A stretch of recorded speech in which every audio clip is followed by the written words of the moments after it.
Hey everyone, your elder millennial mom here, and today I am reviewing Where in the World is... It's Carmen Sandiego.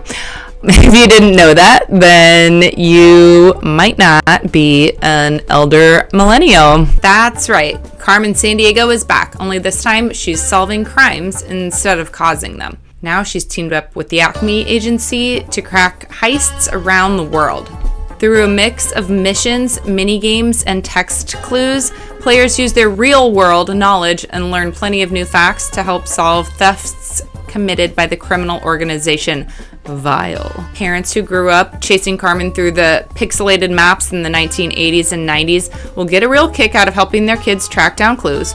And if your kids have seen the Netflix show, they'll love continuing the adventure at home, virtually globetrotting to real-world locations with Carmen. The game encourages curiosity, education, and learning, all values I can totally get behind, and it's one of the games that makes being smart feel extra cool.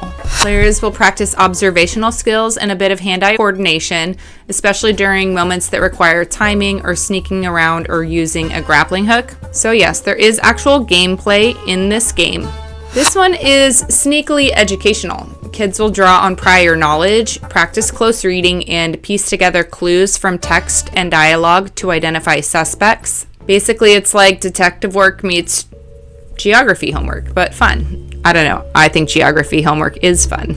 Now, there are some conflicts in the storyline. You'll hear allusions to hand-to-hand combat, but don't worry, players never actually fight anyone. The battles happen in the puzzles and problem solving. There are also some timed challenges, so kids might feel a little race against the clock tension as they try to solve mysteries before time runs out. There are no multiplayer options or online modes in this game. It's purely single player. That said, it's a great game to play together as a family. You can help your kids talk to suspects, find clues, and narrow down culprits. Kids could take turns playing the mini games, and honestly, it's fun to solve the thefts together. Visually, this game can be a bit cluttered. There's a lot to look at on the screen.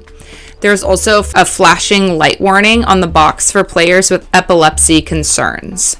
That said, it's not a fast-paced game with crazy camera angles. The pace is steady and thoughtful, which might be a relief to parents who get motion sickness watching gameplay. You know who you are. So, what are the frustrations? Here's where things can get tricky. The game assumes players have a fair amount of background knowledge to answer some of the questions. It's definitely playable without parents if your kid is a confident reader, but since it's mostly text-based, younger or less interested readers might lose patience. If your child isn't into reading or learning about geography and culture, this might not grab them, but again, it can still be a great family experience if you play together.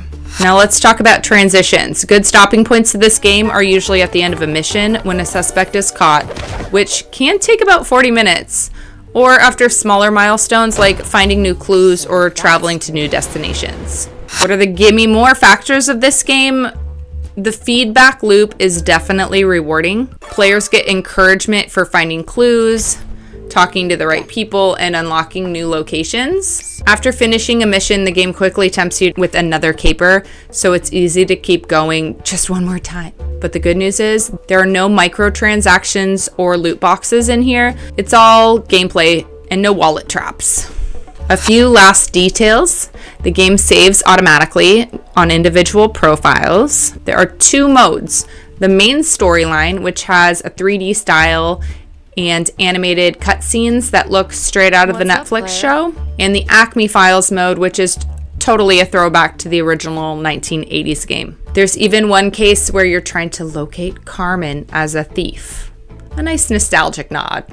When my 9-year-old was homesick and playing, she asked me, "Mom, is Carmen Sandiego a bad person?"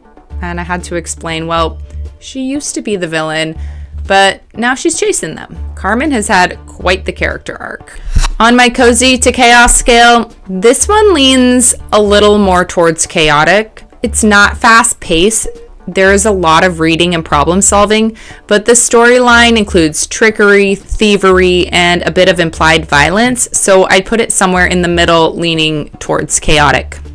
My final thoughts on the game: My 9-year-old loved the game. She enjoyed traveling around the world, solving puzzles, and figuring out who the culprits were. It's educational, nostalgic, and fun, especially if you play together as a family. If you found this review helpful, give it a thumbs up and subscribe for more family-focused game reviews. Let me know in the comments, was Carmen Sandiego in your house this week? Hopefully happy gaming!